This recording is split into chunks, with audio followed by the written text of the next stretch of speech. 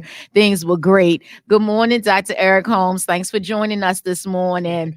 Oh my gosh, we just thank you. Hey, Singleton. Good morning. Yes, we just had a great time Friday. So this weekend was great for me. And so I can have no complaints, even with all the rest that I got on yesterday. It refreshed me. I'm rejuvenated. I'm ready to go into this next quarter and keep moving forward, doing what we do here at the Worldwide Flavor Network. If you are looking to have your own show, please come and join us here on the Worldwide Flavor Network. Also, we have a new show starting on this Tuesday. We finally got our sports show. We've been looking for a sports show for quite some time. So we will have our sports show starting on this coming Tuesday at 7 p.m. with Big Reg and J3. So join us this Tuesday. Also, if you're not aware, if you haven't been on our website, our updated website, go to the website. The website does everything for us now. We don't even have to worry about giving you all the links because everything is on the website. Everything, even this show right now. If you go on there, click any of the links, you can see the show live. You can see the show live. If you share it, your friends can see it, all that kind of good stuff. So we trying to just do things the way we do it here at Worldwide Flavor Network. And we just want you to come and join our team if you are looking to do that.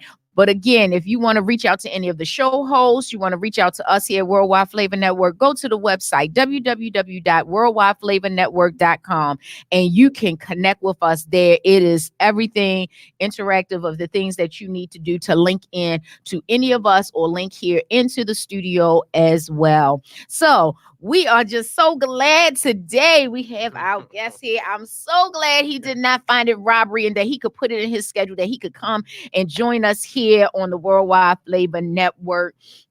Rashad Bowtie Mills, you just don't understand. I've seen your story. I've heard your story.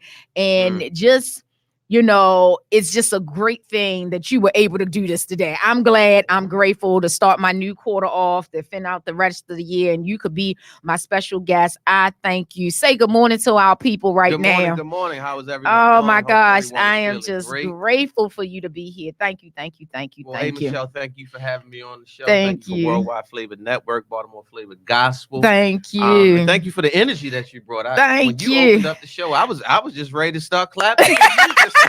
Oh, you're too kind. Thank you.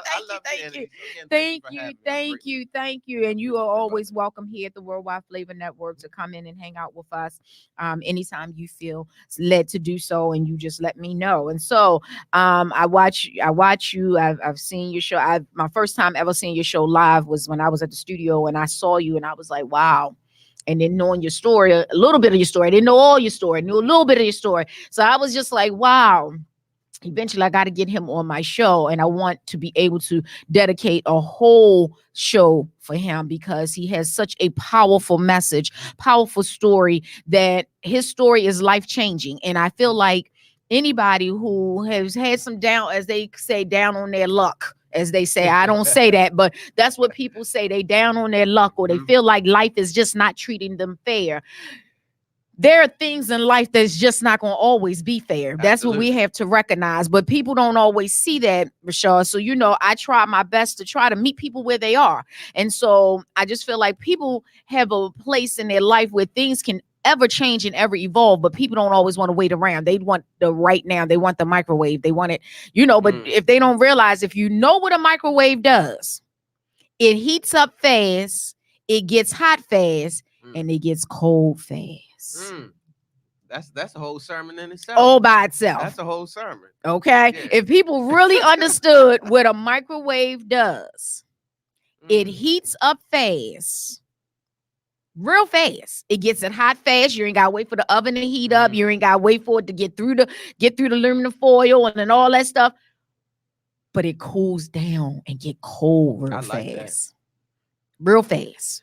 Now I may have to steal that one from you. All right, we gotta get some copyrights now. We gotta get some copyrights. I love that. No, but it's so true, and people fail to realize that, and people want their life to be like the microwave, though, but they don't want the cool part. They just want to stay hot, and they have to understand that yes, the hot will come, but there will be a cooling season because you grow. I believe, now this is just my thought. I believe you grow in your cooling season. Absolutely. When God slows you down and he got your attention, you know, you grow in that downtime. You grow in that downtime, but people don't want to see that. People don't want to use that to their advantage. They want the right now, right hot, right now, why it's going on the road. That's what they want. And that's just not always the case. And not always what God really is trying to get out of you. And so knowing what I know, I knew that you would be ideal for my new venture into this last quarter of the year, because right now it's about changing lives. And the only way we can change lives is if we begin to use our platforms to be the beginning steadfast of it. And as I wear a shirt that says, be the change that you want to see. Well, therefore, in order for me to do that, I have to invite the people around me that I want, that I know can make a difference in with their voice and what their lives have done for other people. So in order for that to happen, I have to invite people, guests like you. Thank you. That I know that your story makes a difference. Your story could change, if nothing but one person's life, because of the walk and path that you had to tread. And as we always say, not everybody believes this, but it's been to me and others that I acquaint with, we truly believe the things that God put us through is not for us. It's for us, it's for somebody else to see and be able to be blessed by. Yeah. So I know without a doubt, your walk, though you had to endure it, your walk is for somebody else to help see that I can turn my life around, no matter how dark it may look, how dark it may have been. You can turn your life around. And so I'm just grateful. I'm just so grateful that you could be here today. And so for those of you who don't know, Rashard Bowtie Mills, he is, if you read on my Facebook post, he's a whole lot. He does a whole lot, but most of all, he's a man of God and knows that he is here with a purpose. And therefore, he is definitely fulfilling that purpose that God has ordained him to be in the season of his life, in the seasons that God has for him. And so, Rashard, can we get just some information on who you were before life happened? Who was Rashard before the life happened? How would you describe the life happened? Well, that's what I want you to describe to me, because it could have started as a child. Life could have started as a child, but then it evolved. So then it became adult life happening. So it could have been child life happening that evolved into adult life happening. So give us the background. Let's get the background, which led us up to where we are with this book. That's a great question. And I'll start this way. And the reason why, and I know that's going against the grain of what we do in journalism, never answer a question with a question. Yes. But the reason why I asked that question is because I think my life, just like everybody else's life, it's always evolving. It's always going to be a period of evolution. So I don't think at any point in my life I got too stagnant, because just when I got stagnant and I thought this was comfortable and I thought this was what God had for me, some other things happened that led me into something else that ultimately led me into something else.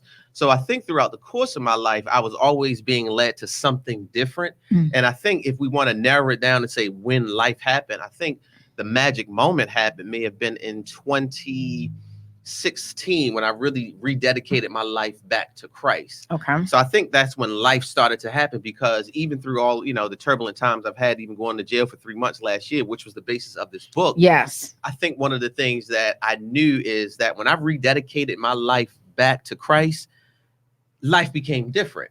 And now life is different. So I'll share a quick story with you how life is different. Prior to actually going to jail, I had a relationship with God, a great relationship with God. Mhm. But I thought it was like I was dating God. Like God was like my side. And I don't mean to say this in a negative term. Oh, God was I like get you. God was like my side chick. Mhm. I can kind of pick up my word when I thought it was convenient for me. Some nights, if I was too tired to read or pray, it was like, all right, God still got me. But once I was in jail, it was like, oh, this is my boo. This is the main one, because I know when everybody, because he was getting your attention. That's what he needed. Absolutely. When everybody else had gone, and when I say gone, not the people that just completely disown me, but when you in a jail cell, you have nothing at all but your relationship with God. And it's a Travis Green song, I Just Want You. And I listen to it every day, and it says, take everything. And when I was literally in the jail, I was like, wow, man, I'm stripped down to nothing. There's no likes from social media that's boosting up my self-esteem. I couldn't see my twin girls. They were 9 at that time. I wasn't taking them to camp or school. It was like, wow, I have nothing. So who do I rely on now? So I think that was the moment, like life in 2016, when I rededicated myself back to Christ. And more importantly, sitting in that jail cell when I had nothing else, it was like, oh, I just want you.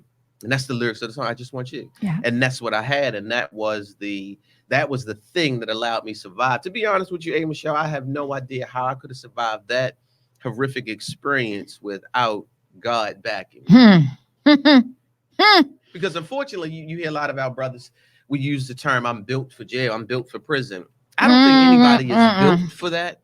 I don't think anybody is designed with the intent that that's what you're going to go to, right? But I think through a series of, mistakes and unfortunate events, sometimes we get in those situations. But Rashad is not the dude that's built for jail. I like freedom. I like walking around. I know that's right, Rashad. I like nice coffee. I mean, and none of that was.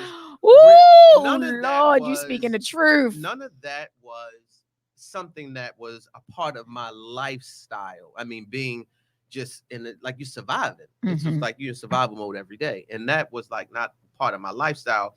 So when I tell people, they say, man, how did you survive jail? Well, you think you built for it? No, I'm not built for it, because I never want to go back. But I think God allowed me. I think God's covering and God's protection allowed me to be built for it. So, Rashad, that was your first time ever going to jail, or had you been like arrested but let go and things like that over the years? When I was younger for loitering, arguing with the police, things of that nature. I'm down Central Booking, it'll be 24 hours maximum, and I'm gone home, and that's just the end of the story. But never for an extended period of time, for extended stay. Like that was my new residence. Right. Yeah. Right. So yeah. That's very challenging, mentally. You were working every day, you're doing your life, you're doing whatever you're doing, and then you got to go to a confined environment. Yeah.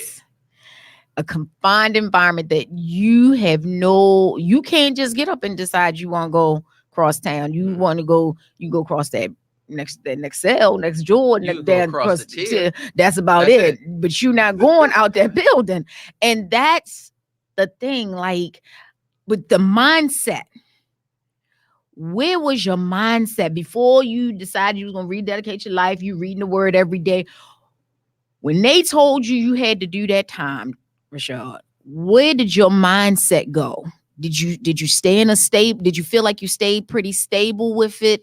Or did you feel like you went into this slump like, oh my goodness? I'm going to be honest, and it's in my book. One of the things that I immediately said, I will never forget this as long as I'm living. God, I trust you. But what about my house, my kids, and my car? But what am I trusting you for? But yet I trust you. I had no idea what I was trusting him for, but I said, I trust you. Okay. When the judge made the statement, bailiff, cuff him.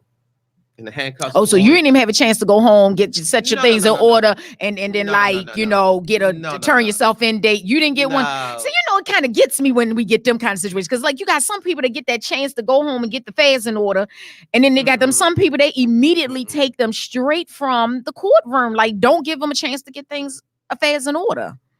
But here's the strange thing, and I say this removed, and when I say this, I'm talking a year removed from the situation. And it's kind of interesting. Like today, when I was, got up, I didn't go to church, Mhm. but I listened to my praise and worship songs, had the opportunity to read my word. And I was like, God, I thank you, because this time last year, what I was doing around this time. So we talking right now, we talking 10:24 Eastern Standard Time. Okay. 10:24 last year, I was probably just waking up on a Sunday morning. I couldn't go out for work release on Sundays because my job was closed. And I was dreading that I had to be in the jail the entire day, eating the jail food, listening to guys just talk. So when I'm talking about every day, I wake up and it's like every day is not great, but every day I can find peace that I'm alive and free. So I got this little bracelet made. This is I'm alive and free. And it's like a constant reminder. Wow. So to go back to your original question, my mindset was it was shock, but it was sort of some stableness within the shock. And if that makes sense, it was sort of like this battling of Rashad, you're pretty stable mentally because you trust God, but it was like, whoa. On the other hand, I'm extremely shocked at the same time. Mhm. But I was trusting God, and I'm gonna be honest. I think that it was one of the greatest things that ever happened to me. I will say that being 3 months in jail is going to turn out to be the greatest 101 days of my life, and I'm almost glad. And I can say this again, that I'm free. I couldn't say it while I was in there. I'm glad that it happened suddenly. Okay. The reason why I'm glad that it happened suddenly, because I think it taught me a few valuable lessons. Number one, that God will have to do some things suddenly to Yes, shake you he up will. Yes, he and get your will. attention, right? And within the midst of that, God will have to do some things Woo. suddenly to let you know how powerful he is. And he will have to do some things suddenly to let you know, despite where you're at, I can suddenly, like the about midnight moment, I always refer to, I think that's Acts like chapter 16, about midnight moment, that I can change that thing around. So a year removed from being inmate 458-627, now I'm a published author. So that's that suddenly moment. Like suddenly I was in jail, suddenly I'm an author, and suddenly I've been on countless shows, having the opportunity to really talk about God. Suddenly I have a greater relationship with God. So in essence, I'm glad I didn't have the opportunity to go home and prepare and, fight the case with lawyers and things of that nature. I'm glad it happened the way that it did, because it allowed me to know suddenly. And now when I'm faced with challenges, just like all of us are in life, I always revert back to that moment. If suddenly I can go to jail, Michelle, watch this. Suddenly God can change everything in my life. Absolutely. Absolutely. Because in the moment it was bailiff, cuff him. Right? That was suddenly. That was and now suddenly. suddenly God has been shifting and changing things in my life. Suddenly, for the first time, you got me started. Suddenly, for the first time in my entire life, I'm not working for anybody. I'm an independent licensed clinical professional counselor. So I'm an entrepreneur for the first time in my life. Suddenly that happened. If I never went to jail, I would still be working for 40 hours and somebody having the opportunity to have the reins on how much money that I can actually make. Now opportunities are coming just like that. Every day somebody's calling my phone and saying, Rashad, I would like for you to talk to my son. I would like for you to provide therapeutic services for my daughter. Do you do couples counseling? And now opportunities are just coming suddenly. Wow. All of a sudden, it's suddenly. So everything that I thought I lost, I'm getting back, and I'm getting back, and now it's and he better. will restore. Oh, man. When he strips us down the way he does sometimes, and it hurts. I can't tell you no lie. It hurts. It hurts. Been there, done that. Got the t-shirt and t-shirts and a whole bunch more. Right. Even when I Right. look at this situation, he suddenly did it because he knew my heart and he knew me. So he had to do some sudden changes to make it happen. And then he suddenly made all of it happen. Because I said to him, if you're going to make this happen, you're going to have to do it. And he I wasn't expecting him to do this suddenly. Because I know how he can delay stuff. So, my thought was, for sure, okay, Lord, I know your timing ain't my timing, but we cutting against some time right now. So you went to him with Michelle's time. Absolutely. And I was like, Lord, but I know you. Because I used to be a negotiator. I'm going to be honest with you, Rashad. Always was a church girl, but I was a ratchet little girl back in the day. As they would say, I'm using their vernacular today, but I was one of them back then. I was that way back in the day, but I still never, in spite of all of my stuff, I still never stopped going to church. Still never stopped. As you said, God was convenient. I prayed every day, and that I didn't miss. But the word was not picked up every day. Let's be clear, like it is now. He was a side dude, as you would say, but as time went on, God began to nurture and work on me. And when he did that, he had to do some major changes. And when he started doing things, he did just what you said, that sudden thing. And that sudden thing, I guess that's what he think I need for me. And that's what he probably felt like you needed, Rashad, because of our mindsets, because he knows our heart. He knows how we are. So I feel like he did those sudden things because I need her to see, bam, bam, bam, I got her, and all of that. And that's what he did. And so when I look at you and you saying what you're saying, it just kind of aligns the same way that he did, bam, bam, bam, suddenly, because he needed your attention. He needed your focus. And so he got your focus. In a major way. In a major way. And sometimes we sit back and be like, really, Lord, you had to do this though? But it's because he knows where we will go. He knows where our mind will go. He knows us so intricately that he won't allow certain things, and he will allow certain things in order for us to make the changes that he needs in us.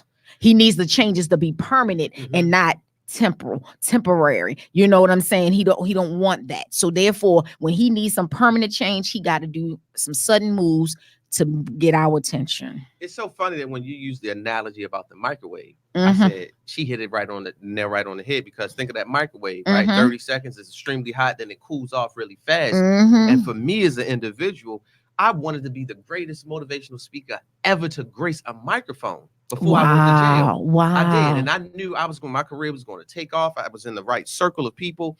And I sort of relied on these people to get me to a place. And I knew I was just going to blow up. And that's what he didn't want. And then God said, guess what, Rashad? You're not the microwave. You are like that Sunday dinner in the oven. I don't want you to heat up and cool off fast. I need you to learn some things. There you go. You got it. Some internal things to happen within Rashad. Some seasonings have to take place in you. He was sprinkling seasonings, and he had the right temperature. He said, Rashad, I'm gonna let this thing cook and simmer for about 45 minutes to an hour. Then I'll have you ready. And he's still actually doing that now. So but he didn't want the other people to get the glory though. Because that's where the problems are. Yeah. He wants all the glory. So for him to get all the glory, he got to remove those people, because you got people that's gonna say, I did this and I did that to help you. No.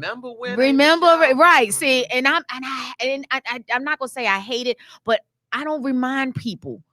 Why would you have to remind somebody if they really in your corner them? You ain't got to remind a person of what, remember I did this for you and I did that. No. But you know what? You don't have to, and they will remind you. And I've learned this through, this whole experience, is that when people remind you of where you were and now where you're actually going, it really says a lot about them as an individual. Yes. Because what it does, it says, I think you might blow up too fast and you might leave me. Ooh. So let me go ahead and remind you. Let me remind you, Rashad, that he's saying it, Lord. Right, that you were an alcoholic and you were drinking and you would fall asleep in your cars, which was true. That's all facts regarding my life. Let me remind you of those things. Remember when?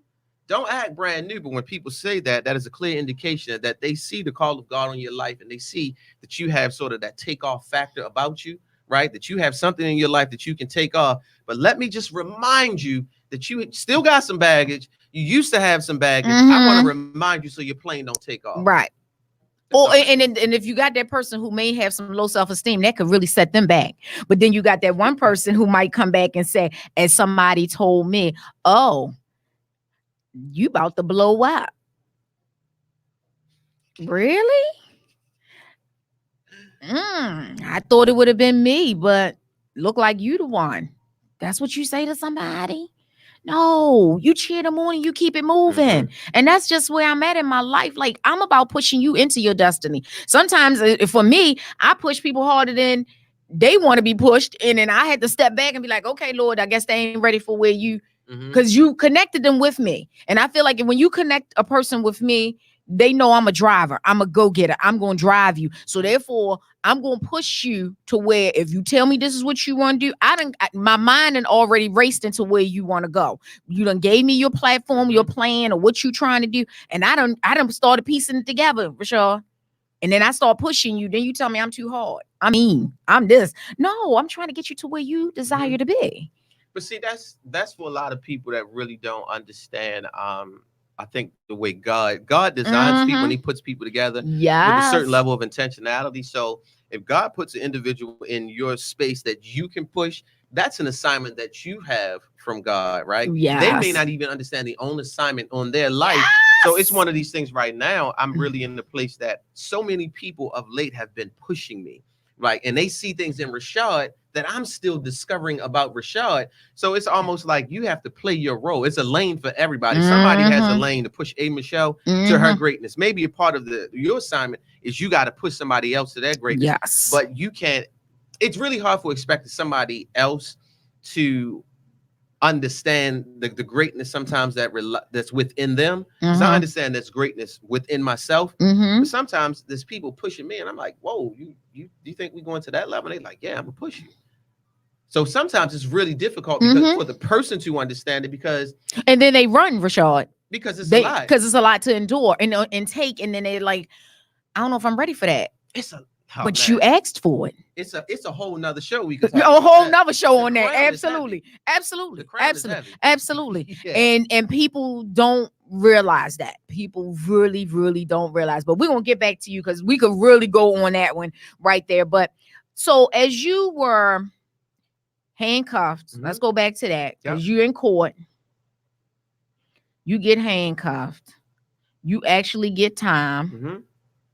Was it Baltimore City or Baltimore County? Baltimore County Detention Center. Okay. Yep. So you go, you leave.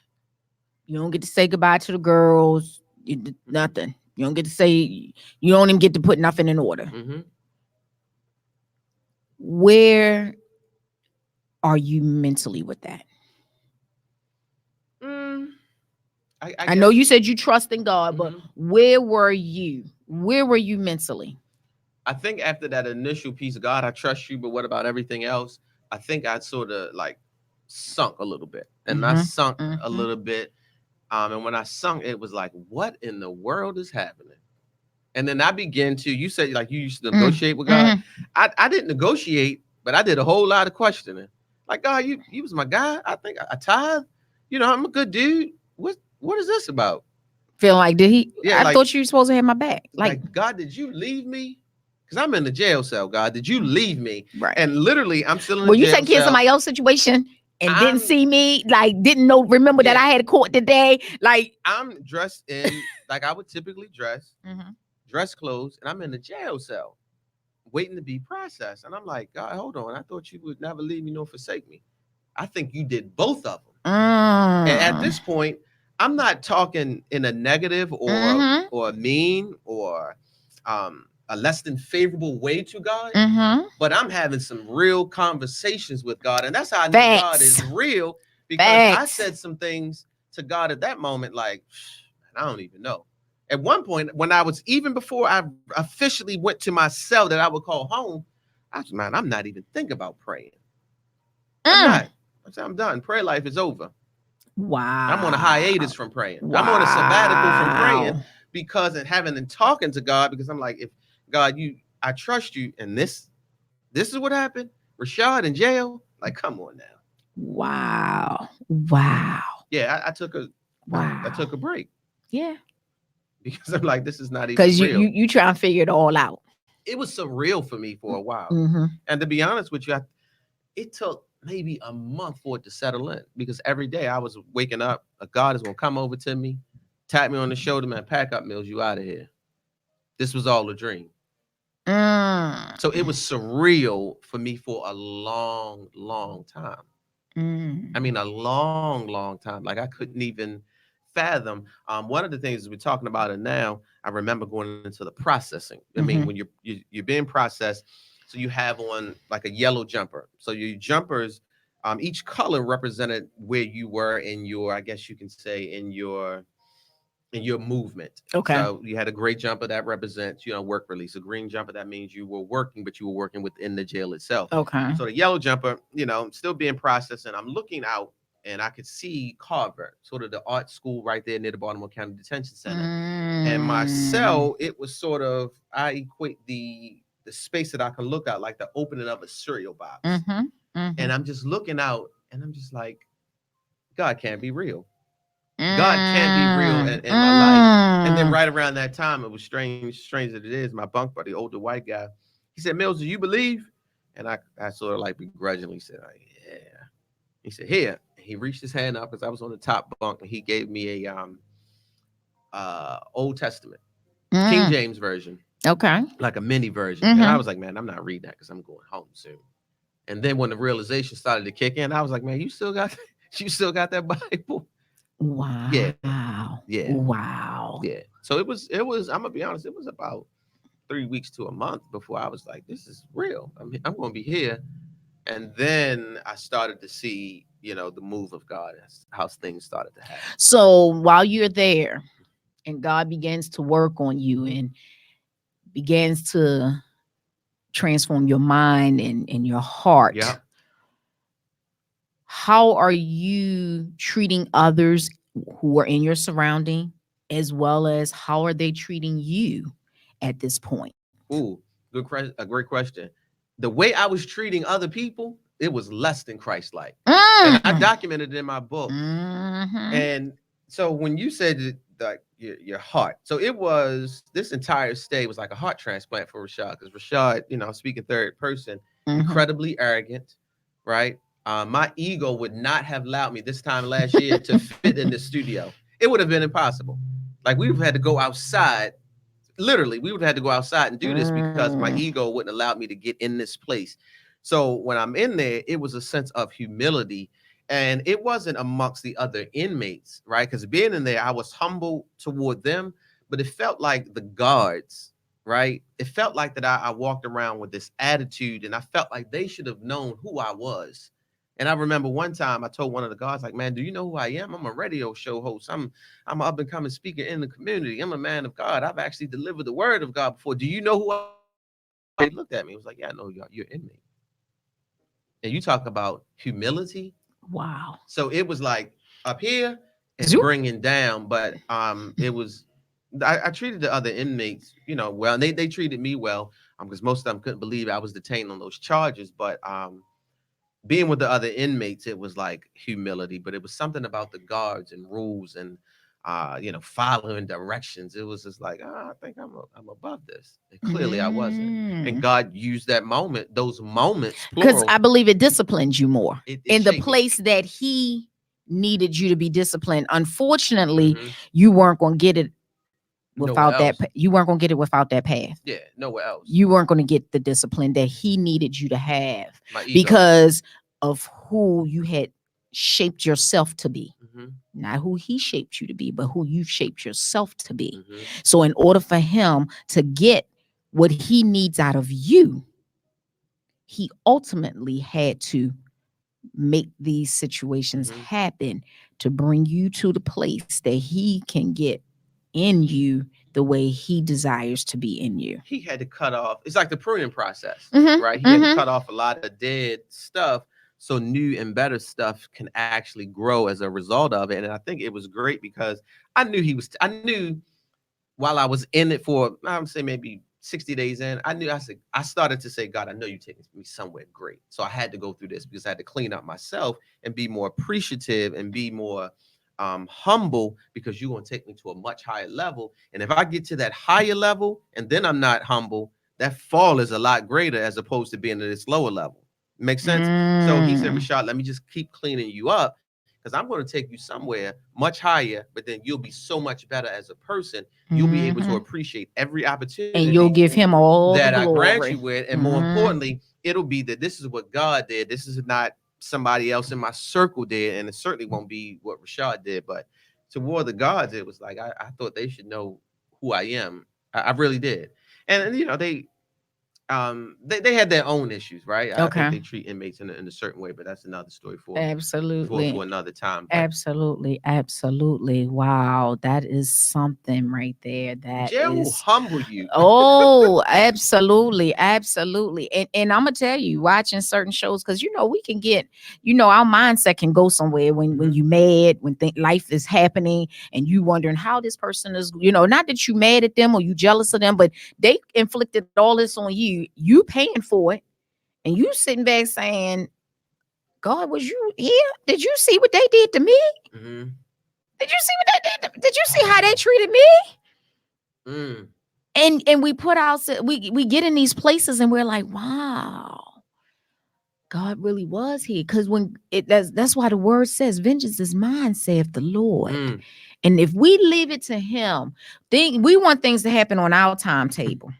And as I said, Rashad, I was one of the ones who liked to negotiate. Now I don't do it now.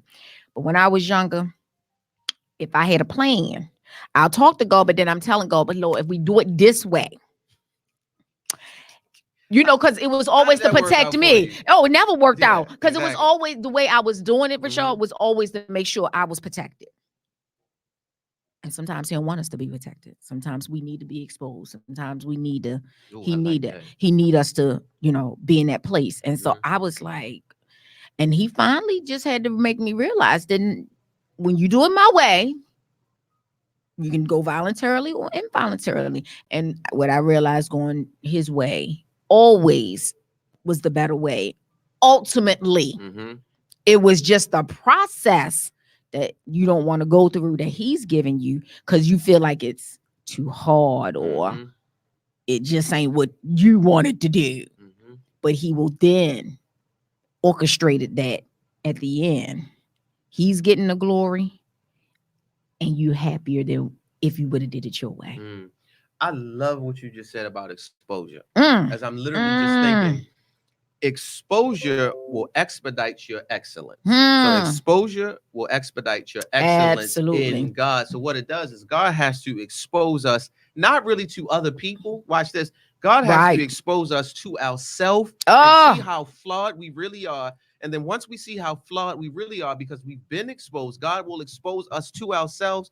Then what will happen is you'll start to see that things will start to actually go faster in your life, and you'll get closer and better, and you'll get closer to excellence or walking in destiny after the fact that God exposes you to who you really are, so you can. But people don't like that, Rashad. People don't want to be exposed to it because it's painful. And I'm gonna tell you, it was some things I ain't like about me.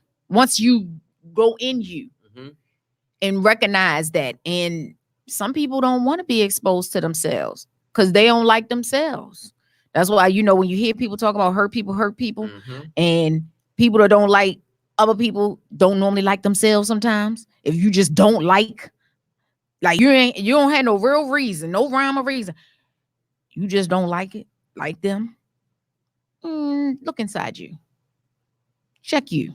And when you do that, as you said, it will expose a side of you that you really, really. But it'll bring out the excellence. Like I had to look in the mirror and Jan was like, dude, this was great. But they don't want to get to the excellence because they don't want that process. So therefore they miss the excellence because they're too busy still dealing with that. But if they get on that other side and see there is most people won't. And that's why going back to that first question is like, I'm glad that I never had the opportunity to go and fight this because this was probably much needed on multiple levels. So you didn't even fight it on no level when they told you, okay, you got arrested for what you got arrested for. And then you go to court, your court date is set, you go to court. You didn't fight it as if. No, because the nature of the charges, it was a misdemeanor. Wow. And this is, it was a Tuesday. Vividly remember, it was June 19th. My goal was to walk in the courthouse, walk out. I had my show that night, and I was being honored. And I was being on another show that Tuesday, and I was being honored for a community award that Friday. So I'm like, I'm in and out. I was going to buy a new iPhone. I remember it like it was yesterday. Wow. I was going to buy a new iPhone. In and out. In and out. So you had done your research with that charge, knowing that you were just going to. In and out. Okay. Revolving door. I'm walking in. All right, maybe probation. But did you remember you was in Baltimore County though? I did. Okay. Worst case scenario. Okay, I just want to make sure you remember you was in because people forget when you go to Baltimore County versus Baltimore City. Baltimore City, I probably would have said a revolving door. Baltimore County, in and out, in and out, in and out. I spoke with my public defender prior. He said, "Man, they have bigger fish to fry. This is a silly case." In and out. One door, out the other door. I had it all mapped out. That's why I know this was meant to be. I knew it was meant to be. I knew it. I knew God was orchestrating this the entire time.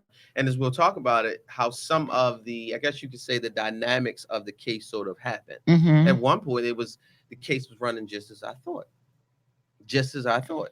And then, it was a shift, and it was like, whoa, bailiff cuff. And I'm like, whoa, what happened? In my Kevin Hart voice, it was like, what had happened? Right.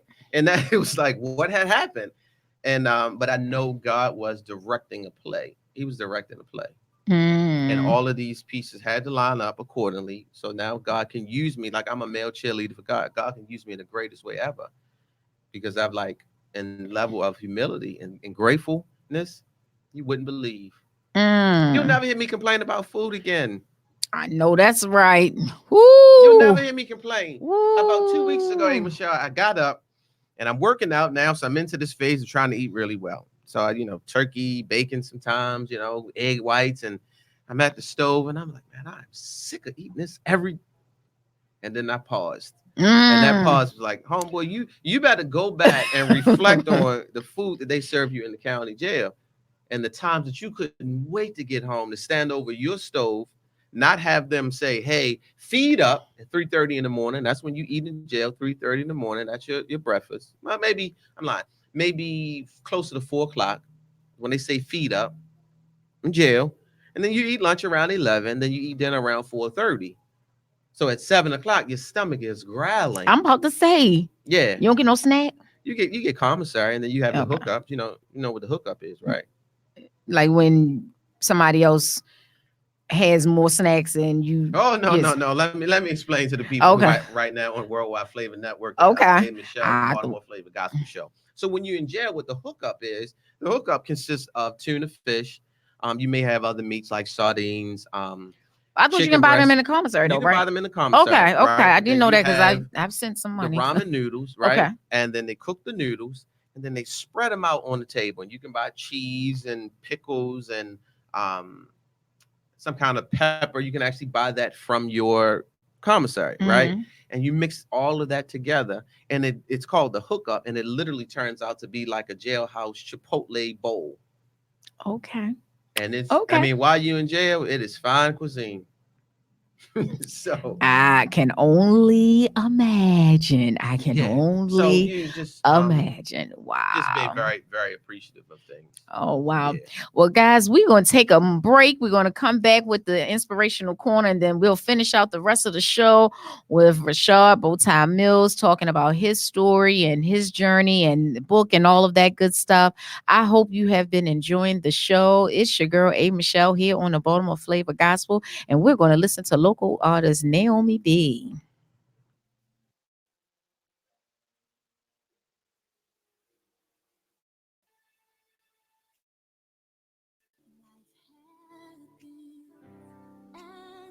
Things aren't always as I like. No, time goes by and regrets start clouding up my mind. Next thing I know, I'm heavy, head burned inside. Oh. So I hold back from the one I love. When you created me to worship, so how can I not worship? How can I let the things around me consume me? When you created me to worship, these are just distractions trying to make me take my eyes off you.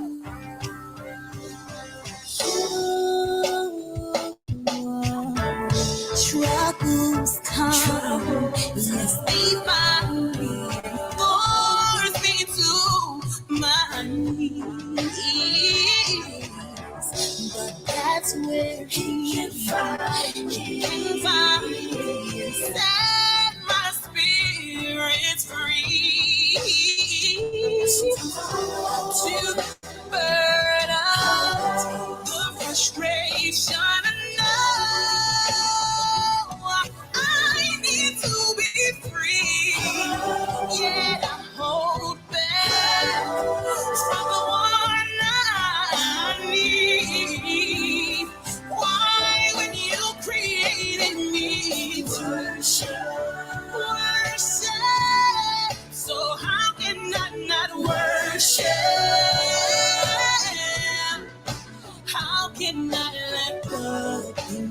around me. So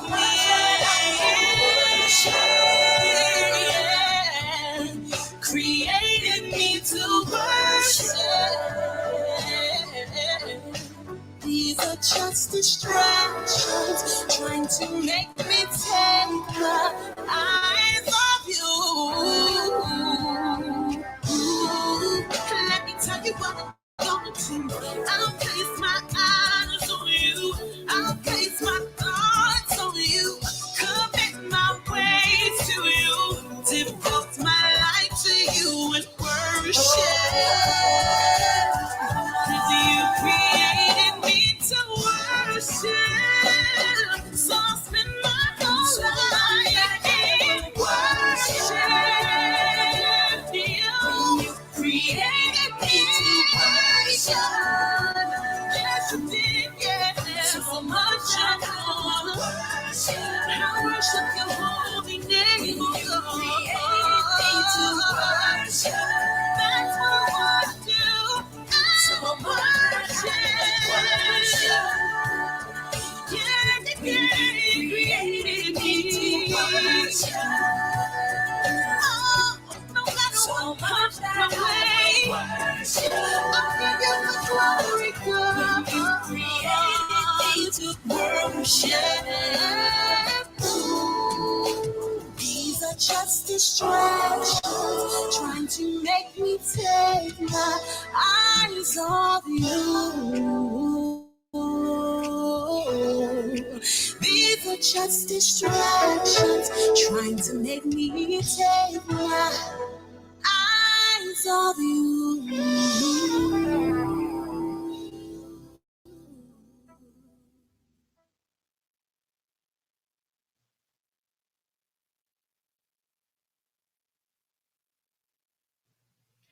Hey everybody, it's your boy Theron Fowler, and you're tuning in to Baltimore Flavor Gospel Show with A. Michelle.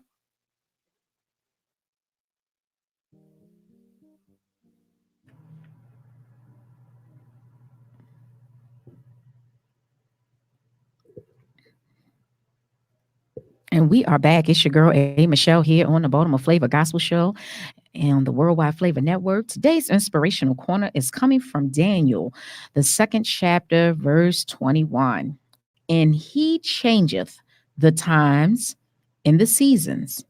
He removeth the kings, and he setteth up kings. He giveth wisdom unto the wise, and knowledge to them that know understanding. And I'm just in awe because when I listen to the conversation that my guests and I are having, this text is so um, right on point, and didn't know we were going to go in that direction, because everything happens in a season in our life, and that season we have no control over what God is doing and how God will do it. As the text said, he removeth kings and he set up kings.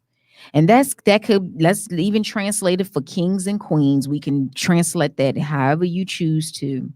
But he can remove us from places for the purpose that he has, and he will set us up in new places for where he's going to take us. So if you go back and read and just even listening, and he changeth the times and the season. Therefore, he purposely sets you up. He purposely will bring you back down to where he needs you to be. So, as you continue to move forward in what you're trying to achieve in life, you may feel like you've had some setbacks, some turn downs, some, mishaps happening in your life. Just know that the change of the season, the times, it's all in God's hands. It has no bearing on what you've done right or wrong. Granted, yes, karma is what it is. But at the end of the day, the process that God sends us through, the seasons and the times and the change of what he wants in us, he will do what he has to do to get out of us what he desires for us to do, be, on this earth as we continue to be what he called us to be in the kingdom of God. So, as you continue to go through your week, think about that. Think about what God does, the seasons, the times of change, the wisdom that he gives you. And if you don't have any wisdom, ask him to give you some if you feel like it, because everybody has a little wisdom in them. It's just a matter of it being activated. So you just ask God to give you wisdom, give you understanding of the things that you are just unclear of. And don't expect him to always answer right immediately. Sometimes, as we said, he does things immediately. But then there's sometimes he has to delay some things in order to get out of us what he needs to get out of us. So he has to nurture the environment to get you prepared for where he's trying to take you. So I thank you for tuning in today to the Inspirational Corner. I hope and pray that it is a blessing to you and that you will take heed and understand that there is a time and a season. There's changes that God will do. He will give you wisdom in that process. He can set you up and he can sit you down. It's all about what he's doing in order to get you where he wants you to be. Dear Lord, we ask that you given us everything we need in order to achieve what you have for us to achieve, Lord God. We thank you and we praise you for everything. We don't make no mistake in serving you. We make the mistake in not serving you. In Jesus' name we pray. Amen. Oh my God, I thank you, Lord, for that. I thank you for giving me that. I thank you for getting me that text today because yesterday I kept asking him and finally he spoke to me this morning and said change because I was trying to go somewhere else and it just wasn't coming together. And he said to me this morning, Rashad, change. That's all he kept saying, change. And I feel like when people are trying to make that difference in their lives, trying to figure out what's going on, why this is going on, why this is not happening, they're not really always accepting of the change. And so I believe that when you have to journey through some things as you've had to journey, change had to come. Change had to happen. Wasn't quite probably the change you were looking for. Not at all. But it was change.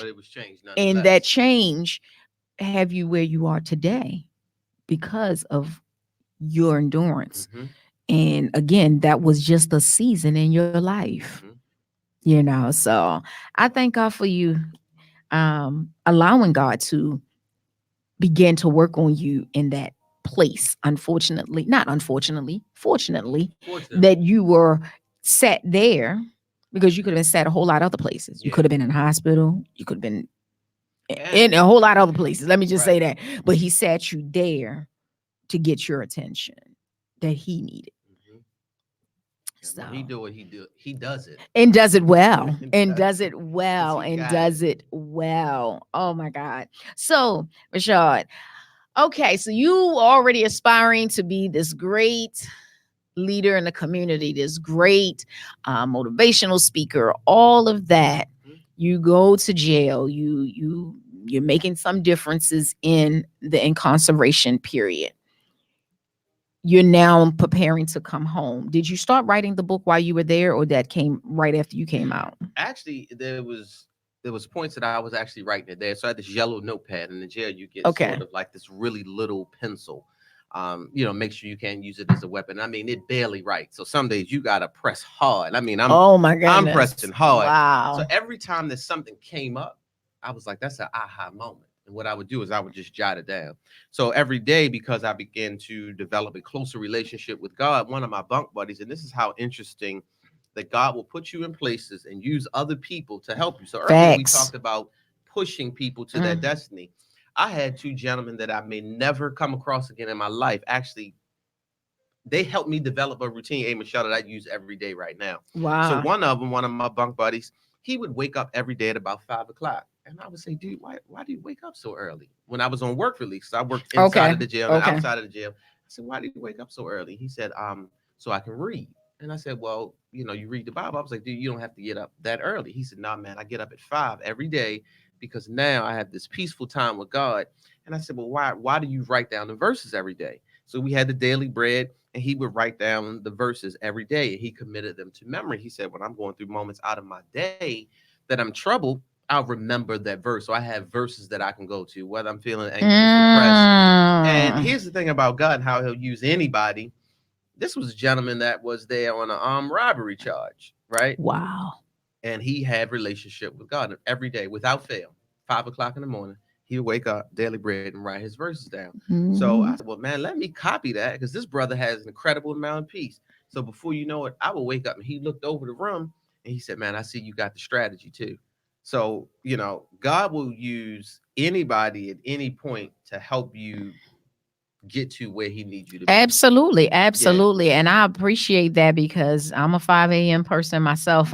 I've had people say, Angela, do you ever sleep? Like you'll be posting news stuff, and next thing I know, you're doing your inspirational thing on the. And I said, some days I do sleep. I said, but when my inspirational time in the morning, my prayer time, that is consistent.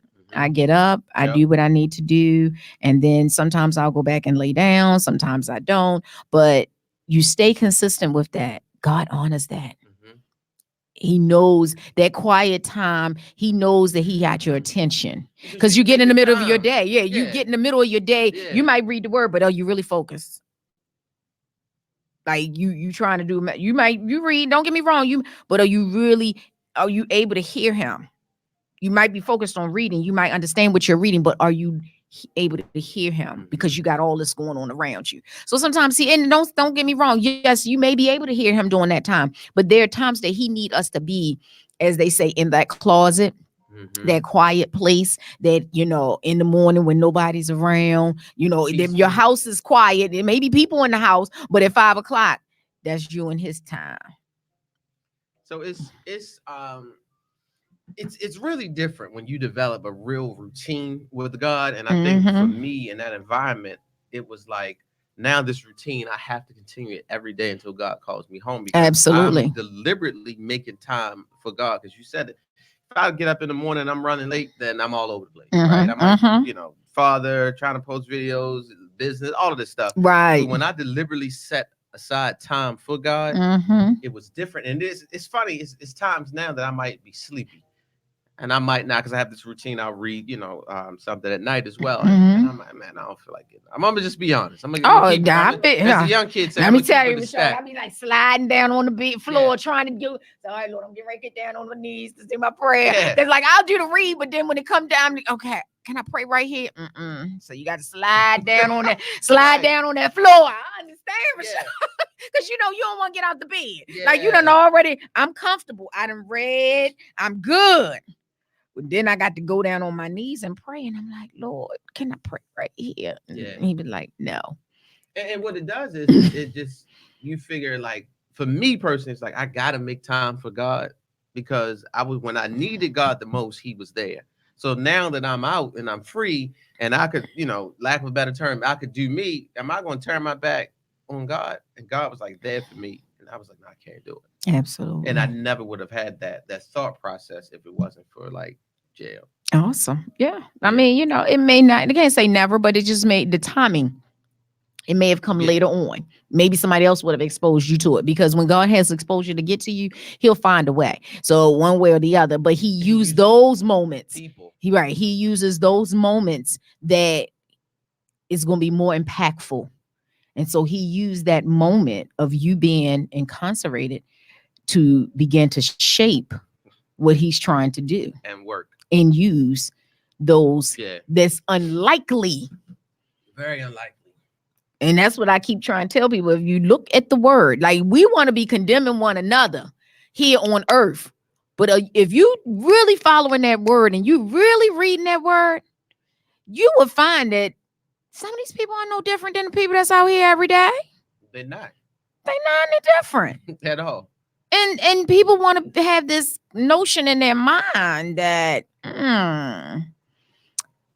that's, they're so holy. Everybody in the Bible wasn't so holy. Not at all. That's the good thing that I discovered. It was like, wow, they messed up just like Rashad. Right. They flawed. Absolutely. And he used some of the greatest ones. Yeah, absolutely. So that was to me, that was like my Saul of Paul Mm-hmm. moment. That was my Mm-hmm. road to Damascus, like my conversion experience. And when he was locked up, and when God changed him while he was locked up, he used that. Yeah, in a mighty way. Yeah, In a no, I mighty love way.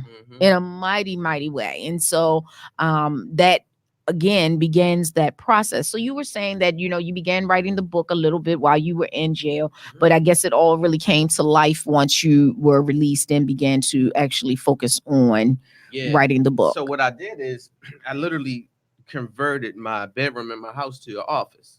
Okay. I was like, I'm gonna just convert this thing. Okay. Bought a table and decorated it. It's like my office, and I would sit down and I just started typing. And I might type a little bit a night. The next night I would come back. And as a licensed therapist, it was very therapeutic for me to write the book. And let me tell you why. Because like in my mind, I had to relive the experience, and the only way that it was times I was like, wow, just certain things like jail is jail. It could be damaging to your mental, but it became very therapeutic for me to actually write, and that was the way that I dealt with sort of your time being spent. The trauma of going to jail is I wrote about it, and I wrote, and I would write a little more. And there was some nights I was just stuck. I couldn't get 2 words. And I would sit and listen to music, and I think I listened to every genre of music known to man. Like some days I was singing Marvin Gaye, some days I was rapping, some days it was praise and worship, some days it was Miles But you Davis. need that mixture. You need that mixture. I was all over the map, right? And then I was just like, I would write a little bit, and then some days I had magic moments. I would just write and just non-stop. And that's how the book. Because music is therapeutic, and as you know, and the words, it doesn't matter whether when people got into this thing, and it took me some time to realize, because when you grew up as a church girl, it was you don't listen to the secular music, you don't do this, you don't do that, this, that, and the other. But I had family that we still listen to secular music and things like that, and I feel like that's the same God that's gave them the gift to write secular music, the same God that gave you the gift to write gospel music. Absolutely. And so that's why for me on my station, I make it where that we have a variety of music. So you might be listening to, Frankie Beverly and Mays, and next moment you listening to Naomi B. I'm created to worship, because you never know where a person's place and is at that very moment that you're listening to the station. That person's mindset could be somewhere that literally that shift in the music, the words of what was being said in that song and shifting to this song, it's like, oh, bam. A light bulb goes off. By the way, I love Frankie Beverly, my favorite. Yes, absolutely. So it's nothing to, you never know what you may hear on our station when it comes to that, because yes, we do have a variety, gospel music, rap music, all of that, because you want to meet people where they are. Yeah. And therefore, no, I'm not in, we don't have them profanity songs. And if we find one, we remove it off the thing, but we try to keep it very clean and fun, where people feel like they are getting what they need in the whole process of their therapeutic piece. And so with music I know has been the catalyst to help a lot of people.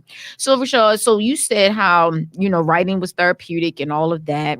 What about when you first came home, your state of mind? Did you have to go into some therapy? Did you feel like you needed some therapy when you first came home to begin to help you, because 90 days is 90 days.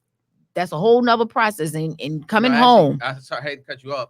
101 days. 101 days. Okay. It was 101 days. Okay. 101 days. So therefore, for the 101 days that you were away from your family, your friends, what was it like coming home and getting back in the swing of things and being able to mentally adjust again? It's very difficult, and here's the difficult part of it. And I really understand now on a much greater perspective the difficulty that men and women have transitioning from jails and prisons back into society, right? And I always tell people this: I have sort of an advantage. An advantage that I have is I have a little bit of education, right? Okay. Master's degree and all of this stuff. Mhm. And I went to jail very unexpectedly. This is not something that obviously we talked about that I could prepare for in advance. So many of the people and the opportunities that I had, I've kind of figured that they would still be available, right? But imagine that brother or sister that doesn't have the education, doesn't have the resources. They had really nothing working for them prior. And now they're transitioning back. Imagine that difficulty that they were under. So even with the slight advantages that I had, it was very difficult because you still have to adjust from a mental perspective of actually being free.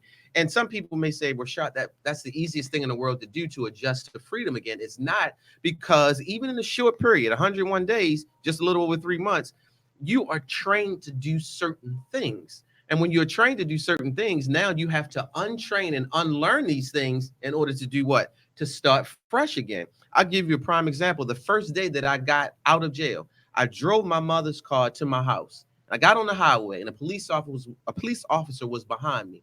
My stomach was just turning, and it was turning for the fear of potentially going back to jail. I hadn't done anything. I just got out of jail. So imagine the guy that did 5, or the sister that did 5 or 10 years in jail and is nervous on probation, and one slip up can send you back. So that's the mental adjustment that you have to have. The day that I got out, I went to pick my kids up from school. And as I went to pick my kids up from school, and I'm a licensed clinical professional counselor, I do this all day long, right? My mind and body is in this incredibly anxious state because I don't know how my kids will perceive me. It's in the book that I actually told my kids I was in New York working. That's the first thing that came up. An awful lie. And eventually, after I got out, shortly thereafter, I told them the truth.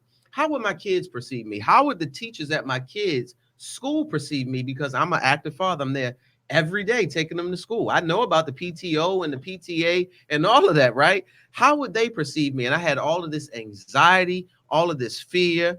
And while I was in jail, strangely enough, and I never thought I would say this in my life, I experienced some of the most peaceful moments in my life in jail. Why? Because I didn't have to worry about paying a bill. I didn't have to worry about these responsibilities. My kids, I didn't have to worry about the title as father, the title as speaker, the title of professional counselor. I didn't have to have any titles on my back. So it was actually a small relief while I was in jail. And I do get why some guys go back, and women go back to those environments, because they understand that it's consistency. You're going to get 3 meals, right? 3 hots in the cot is the old saying. So when I came out, it was definitely, I experienced all kind of anxiety. My anxiety was incredibly high. My own therapist said, Rashad, I think you probably have PTSD to a degree, right? I was one of the jobs that I was working at, it was a work release that I continued when I first got out, was at a real estate company here in Baltimore. And there was a gentleman that walked in, and he had on like tactical clothing of some sort, but he was there just to drop off some kind of paperwork. I knew it was a police officer, but something real estate related. And I looked at him as he approached the door, and he was asking me a question, and I literally froze. And my mind, when I snapped out of it, he's like, man, are you okay? And I was like, yeah, I just got this thing with police. He's like, no, I'm just dropping off some papers. And I literally froze for the thought of I could go back to jail. And I didn't have any experience. I never fought anybody in jail. Nothing happened. But it was just the mental makeup of jail. I had to learn how to sleep again, because every morning at 3:30, medication, they would come around to each unit and drop off medication. They're screaming, medication. And then at 4 o'clock is feed up. And I never, it was hard to get a peaceful sleep while you're in jail. So I had to learn how to sleep again. I had to train myself, like just to shower again, where you don't have 6 other guys in the room and you have to put up a sheet, right? Just to shower in my own They bathroom. let you put something up? It's what did they call it's a sheet. I mean, you have. I thought they took all that stuff down, so they don't now. It's sort of you got like a little curtain that you put up. But when you go to the bathroom, I should say it's a sheet that you have to put over you. And I can't say those, those choice words on this network, but to cover you while you go into the bathroom. Like I could just go to the bathroom in peace. And you have to again learn all of these things. So I think it's a great mental aspect. And I think on a much higher level, right? I think we're doing a great disservice to men and women transitioning from jails, prisons, correctional facilities back into society, and we don't give them enough resources. Absolutely. Just from the perspective, there's multiple perspectives, right? And this could be another show, but especially from the mental health perspective. Yes. I got to learn to adjust to this again. Yes. And here you halfway mentally together. Yeah. So take the person who's not. Right. I'm not saying you're not mentally Right. stable, but Right. just the thought, the person who's definitely not really has a real disservice to them. You kind of got it together a little bit. You know what I'm saying? And you could snap at any time that you could have been off on the deep end with all the education and things that you have. And then imagine a person that's 5, 10, 15, 20 years, and imagine their charges are to the point that it's almost impossible to get a job. So their mentality says, if I can't get a job the moment that I come home, I'm going to revert back what I know, go back and to that's what I where know. the problem is, that they revert back to what they know and puts them back in those same places. Yeah. So mentally it was challenging. It was very, very challenging. So Vishal, so while you were in jail and you said how you weren't dead, you weren't this, you weren't that, pretty much mentally, how was home taken care of while you were gone? You know, because you said, of course, you didn't have a chance to put things in order. You didn't have to pay. I mean, I don't know. You didn't get to pay the mortgage up the 3 months you were gone. So you get to pay the mortgage up 3 months. You know, who did you have someone that you could leave to be responsible for making sure your bills were paid and making sure this was done, making sure that was done while you were away for that 101 days? Incredible support team. Good. You know, Good. my mom, I had one of my best friends was just like, he was multiple roles. I mean, he was like liaison / attorney / this / that. And he literally took my kids to school and camp every day. They went to the same camp where his kids went. So when I reflect on that, like, I'm blessed to have friendship. I mean, not even friendship, like true brothers that would step up, that made sure my kids got to camp every day in my absence because he knew I couldn't do it. And my mom was a big supporter. So I had a bunch of people helping me, but it was still, you know, for me, for somebody that wants to be hands-on, it was still a lot to know that I got all these people working on my behalf and I can't even help my own self. So that was the part, like, I wanted to be like, man, I want to do these things for myself. And I had to rely on so many other people. And I know the stressors, I say stressors plural, that like my mom had to go through as a result of her son being locked up. It was a lot on her. And just to, you know, hear her, watch her every Sunday morning, like come to visit me. So this time, again, a year from a year last year, the same time, like somebody's coming to visit me. And now I'm on the Worldwide Flava Network, the Baltimore Flava Gospel Show. So I am like incredibly thankful because I always I know this is kind of getting off the top of the original question. Share. Sometimes I get so emotional, right, that I always say, man, thank God for memory. Thank God that God gave me a memory to go back and reflect on where I was, but where I am now. And like every day is still a good day, even if it's a bad day. If that makes sense. Absolutely. Like, I tell people, even with challenges, it's still a good day. I'm planning overtime every day. What you saying? This is overtime. What you saying? And we got a show called Overtime. As she said, we have a show called Overtime. Absolutely. Overtime is every day in the books. Now, and if I don't do any overtime, that's a plus. But on the average, as you say, every day is overtime. Because this time last year, my mother was crying. She was looking at me through a thick plexiglass saying, "You remind me of your father being in jail." Wow. Right. And I wrote about it all in the book. And that part, it was like, wow, watching her cry every Sunday, like knowing that my friends, incredible support team. Sunday, the day you relax and chill after church, you take the epic after church nap, which I do, by the way, every Sunday. I used to, but I don't get it no more on Sundays. I don't get it on Sundays no more. But trust me, that was the religion right there. Yeah. So Rashad, now your mom, saying that about your dad. Let's go there for just a second. Yeah, absolutely. Was your crime the same as something that your dad did? No, not at all. Okay. And actually, I think this is a great opportunity to actually explain what it is. Because we've been talking about it the whole show. I went to jail for a charge called telephone misuse. You ever heard of that one?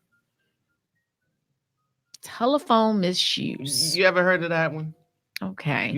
So was that considered like a harassment charge? Maybe it's considered. I guess it would be along the lines that I went to jail for a charge called telephone misuse. I was dating a minister at one of the local churches here in Baltimore. And again, I'll never say her name, never say the church's name, because far beyond that, right? Mhm. And some things went awry in the relationship. Found out she was actually sleeping with the pastor of the church, and I kind of suspected these things all along, right? My spirit of discernment had kicked in, and some things had happened, and I had literally called her to voice my displeasure one night, and I called her about 40 to 50 times. That's why I went to jail. That's wow. I can't make this stuff up. I can't make this stuff Oh up. my God. I went to court, and the judge says, Mr. Mills, you know, he literally stated every title that I had. So you're a counselor, you're working at the juvenile jail. Case was running just as smoothly as I think. I apologized to her in the courtroom, right? In the courtroom. And I was looking at the judge, and she was seated behind me. The state's attorney had jumped up, and he was just quiet as a church mouse the entire time.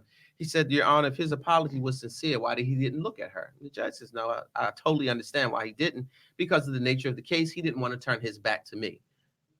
He brought the young lady up, and she gave the most damning description of Rashad that I've ever heard in my life. She made me out to be Charles Manson. The judge says, Mr. Mills, I now look at you differently. I'm going to sentence you to 3 years in jail. I'll suspend 2.5. And at this point, I'm still under the impression he would say, you'll have 6 months probation. You 6 months jail time. My public defender jumped up because I never thought about hiring counsel simply because of the nature of the charge. It's telephone misuse. I didn't even know the charge existed. This is like, and I don't want to say silly to diminish the seriousness of it. I do remember that happening because we had a case, and Rashad, has been some years. I cannot remember, but I didn't remember that it was a jail time thing. Oh, it's. I thought it was going to be more like you get sentenced, but like you said, you get suspended, but gets probation. No, it's that's what I thought was. And I'm just thinking back to when this happened. It's legitimate jail time. Right now, you're telling me this, but I remember when that happened some year long before this. Somebody had gotten into a situation where the person was literally harassing them by phone and calling from other phones. Not, you know what I'm saying? Not just, it's one thing if a person continued to call from their cell phone, but the person was calling, like they would be at your house, Rashad, and they would call from, like, they'd be, man, let me use your phone, and would use your phone in your house and would harass the person, so they wouldn't recognize the phone numbers that was coming up on that person's phone. I knew it's real now. I can tell you, I had no idea. Wow. And that's ultimately, and the case was running as smoothly as I thought, and it felt like. And when I say God is behind this, He orchestrated this, and this is the reason why I know it. I feel like if I never attempted to apologize, I never would have been able to write a book, because I never would have went to jail. Case was running just like this. Just like that. And when I apologized, the complexity of the case, the energy of the courtroom changed completely. The state's attorney was a church mouse. And then when I apologized, again, he said, Your Honor, if he was sincere, he would have looked at her. He became like a pit bull, and he was a poodle prior to that. And I said, God, when I apologized to her or attempted to, the case changed. Bailiff cuff him. And interestingly enough, and I didn't write this in the book, when I went to the area and I'm down in the jail, because you go in the elevator, you go downstairs, my public defender runs down and he said, man, I have 2 words for you. And I said, what? He said, hateful woman. He said, that woman was out to do you in. And now looking back at it, it's the greatest. But also, Rashad, now you think it was to do you in, or was the fact that she was exposed and now you've basically done her in, but you didn't do her in an intent of malice, but because of it all coming out, because now everybody knows now it's like, exposed. So let me get you back. So she put the karma in her own hands. So yours was not with the intent to bring malice to her. You just wanted her to know how you felt, and it could quickly get to a point that you can get 45 calls that fast. You mad, you leaving voicemails, you get upset. I have to accept full accountability for, because I never should have done it. And obviously, as a therapist, I teach people anger management, self-control, but yet at that moment, you snap. I was it happens. So now it's like I know now I can talk to people on a much greater level because I know what it's like. I can go in jails and prisons and say I know exactly what it's like to make that moment, but how you can recover from it. But I think her intent was to do just what she did. Mhm. I think it was done intentionally, but that's okay because Rashad has gotten worlds better as a result of it. I'm talking worlds Awesome. better. Awesome. Yeah. Awesome. Awesome. Wow. Okay. So as we stepped into the ring about your dad just a little bit, was his a lifetime of incarceration or was it one of those in and out kind of situations? Nope. He's currently there. I'm 41, and I know my biological father has been in and out of jail for 30 years of my life. Wow. And I'm 41. So I've really had maybe 10 or 11 years where I can honestly say he's been free, where I can enjoy him as my father. So the majority of our life has been he's been an inmate. So when my mother looked at me that day and said, "You look just like your father," sitting there, it was heartbreak. And I wrote about it in a book, and it was one of the most challenging times for me mentally. That inmate 458-627, which was my inmate number, I was writing inmate 228319. That was my father. So I was writing my father, and we shared the title of inmates, and that was so hurtful to me. That was incredibly hurtful to me that I had to share this experience. Like, number one, I had to go through it, but I had to write my father, and we're writing inmate letters to each other. Wow. And strangely as it is my father actually, I sent him a book about 2 weeks ago. So he got the book, absolutely loved it. Wow. Absolutely loved it. And Wow. that his review of the book probably was like maybe the most, it's not maybe, it was the most meaningful. Because I still, I still cherish my father, still love Absolutely. him. And honestly, Because we can't do nothing about the choices that they make and things that they do. So honestly, because I made some mistakes that got me into a place, I look at people differently now too. And it's changed the way that I do my practices as a therapist. Like, because I feel like everybody that I talk to, I'm not above you because I have on a bow tie and I have a master's degree. All that means nothing. Try and tell people, don't let this look fool you. We are on the same level. Right. We're on the same level as humans. And I look at people much differently in that regard now. Awesome. And I look at people that have made mistakes much differently. And a part of the work that I want to do is really, really go into a lot of jails and prisons and to speak to people and then have things set up so I know that I can help them be successful when they come home. Awesome. Yeah. Well, I feel like social media has made people become so insensitive to the walks of life of people.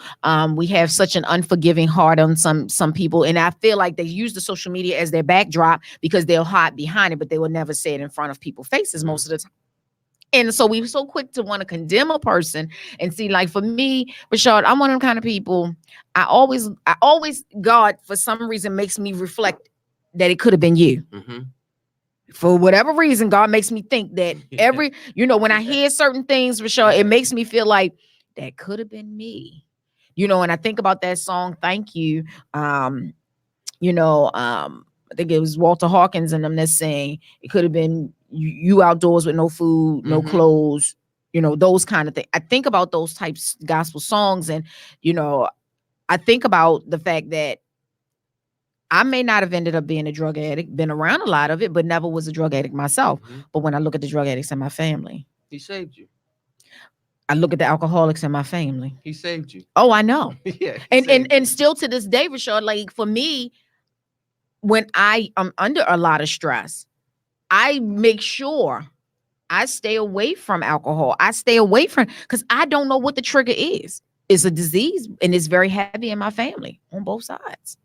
So therefore, for me, I find myself in this place that I'm like, okay, Lord, what is the trigger? I've asked him that. I don't know.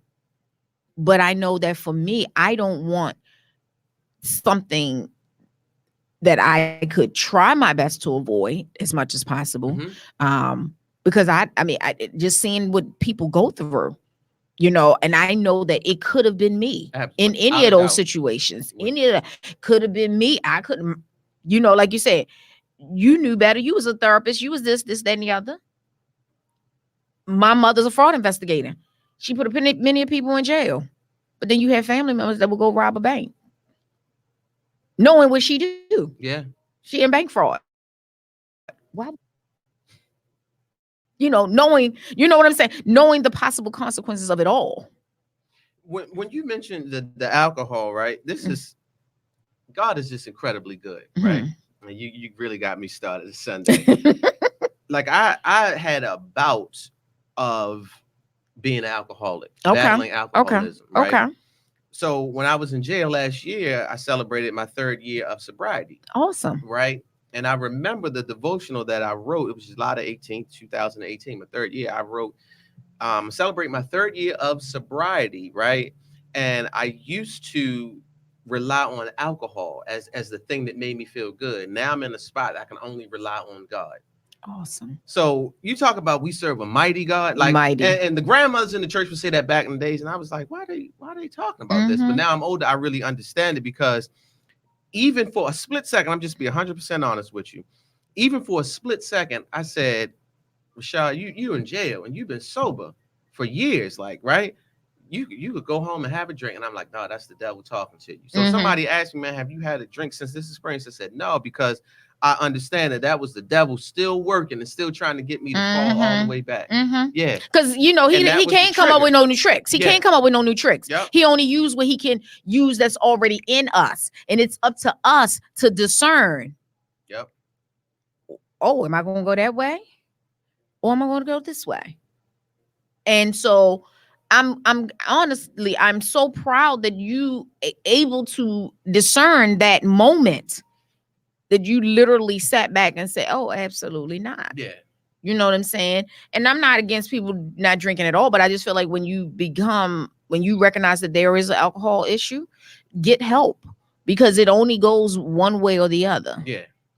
And it's okay if you have a handle on it. Right. I never had a handle on it. Okay. My personality just was like, it will go straight to. Yeah. And some people, and I believe it's the chemistry that's in your body that some bodies just can receive it. Like some people get real quiet when they get a little intoxicated, and you got some people that's just off the chain, off the chain, gone. You're like, okay, bring it in. Yeah, bro. so when I was bring drinking, it in. people knew it. I was the loud party guy. Okay. They knew it. Rashad was singing. You was in there. You was in there.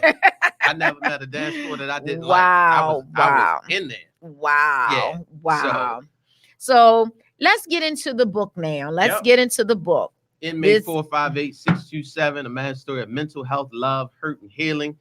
It is available on RashadMills.com. Doing a little self-promotion. Awesome. That's what we want you to do. We want you to actually give all of your information for people to be able to get in touch with you if they want you to come in and speak and all of that. Give that right now for us while we're doing that. Again, everybody can reach me RashadMills.com. That's a great place to reach me. You can follow me on Instagram, Rashad Bowtie Mills, obviously on Facebook, Rashad Bowtie Mills as well. And you can email me if you want me to come in with this book or just talk about mental health or variety topics. I can talk about. Rashad speaks at RashadMills.com. And speaking is like it's one of my passions. And now I'm even speaking with a different purpose. Absolutely. And he will give you that. And that's because now you're speaking in the purpose that he has for you. Yeah. And so when he's ready to make the change, he's going to change it the way he wants it to look. The whole setup. Yeah. Oh, it's different. The whole setup is going to be exactly the way he wants it. Different. And you'll sit back and be like, wow, I thought I was doing something. But he's setting you up for success in the purpose of him getting the glory. Absolutely. So I'm glad to hear that. So let's dive into the book a little bit. Yes. What made you name it that, and then use that whole little slogan, a man's story of mental health, love, hurt, and healing? What made that all come together like that? It's funny. I had a much different title. Okay. A much different title. And some of my people in my inner circle, they were like, man, that is whack. We can't use that as a title. Like, this story is too deep for you to use that as a title. Because my initial thought, I'm a first-time author. I really want to grab somebody's attention. And they said, Rashad, that title is whack. We just can't use that. So I played around with some titles. And I have about 5 people in my inner circle that I really rely on. And then we came up with the title. And actually, it was one of my great friends that helped me come up with the subtitle. And even the picture on the front, I had something different. And one of my friends snatched an old picture from Facebook. And she said, Rashad, this picture like solidifies the moment. It solidifies the moment. And I just think when people hear inmate 458627, my initial goal as the author, I want you to pick up the book and say, inmate. You know, I got on the bow tie on the front. Why he's got on the bow tie? He doesn't fit the typical description of what somebody to go to jail would be like. And my thought process behind the book as a whole, and why I have this subtitle, mental health, there was a lot of mental health issues going, you know, from both parties. And me as a therapist, I think there was an element of what I thought was love with that young lady, which it never turned out to be. But I discovered God's love, true love, right? How I was hurt and then the healing. So I really want to use this book as a playbook for somebody going through the most horrific experience in your life. I want this to be a tangible thing that you can pick up and say, well, if Rashad made it through it, let me rely on some of these same principles and thought processes that Rashad did to help me navigate my situation. Because is my situation an anomaly that I'm hit with life? No, it's not. Because somebody's going to get hit with life tomorrow morning. Somebody across this world is going to find out that they have been diagnosed with cancer. I want them to be able to pick up this book, even though they didn't go to jail, and say, I can use this as a playbook of how I can better myself. Somebody tomorrow morning is going to find out they're going to get evicted. I want somebody to say, you know what? I didn't go to jail. I'm getting evicted, but I can use this as a playbook to help me navigate how I can get through things in life. That's all I wanted to be is a playbook. And each chapter starts with a Bible verse, whether you're a believer or not. You know, that's not even the point of it, but I had to have them in there because those were the things that helped Rashad get to the place that I am now, and just the recovery of it all. Like to be able to go through it and recover. And not importantly, it's one of the things that I put in there.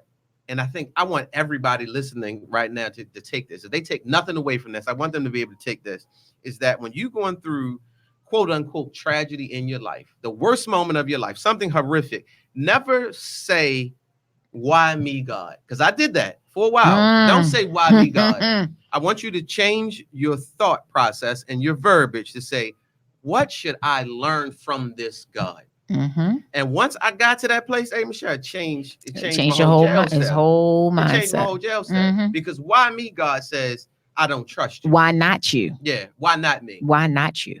Because he has a purpose. He has a purpose in it all. So wow, that's awesome. That is absolutely awesome. So Rochelle, let's go to the piece of the female that was involved in this, and we're not trying to dismantle any of that, but do you feel before that whole exposure came out, were you guys already in a dysfunctional place, you believe, at that point, before you were able to discern that this was really going on and it coming out?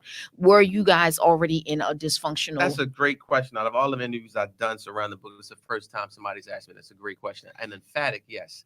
We were already in a dysfunctional place.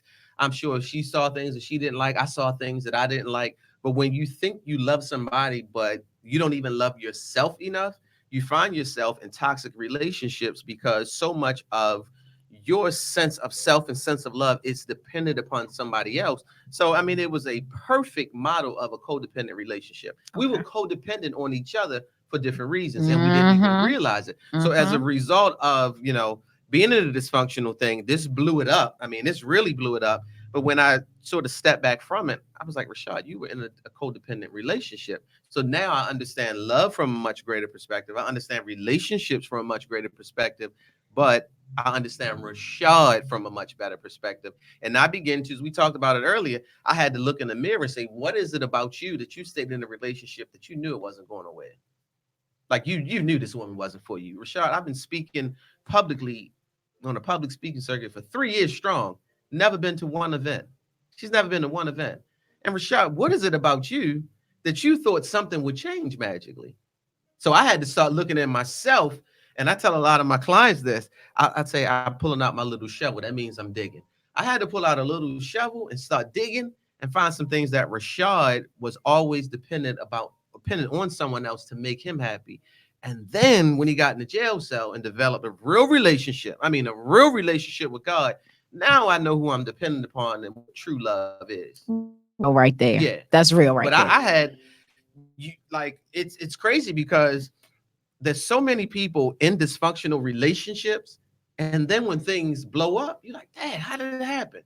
I'm looking at them as a therapist and just friends and family. I'm like saying to myself, well, it's always been there. It's been there. You just were lying to yourself. Like I was lying to myself. In denial. Yeah. You know, you feel like you're going to fix it. You feel like you can fix it. You think you can fix it. Yeah. Completely. Yeah.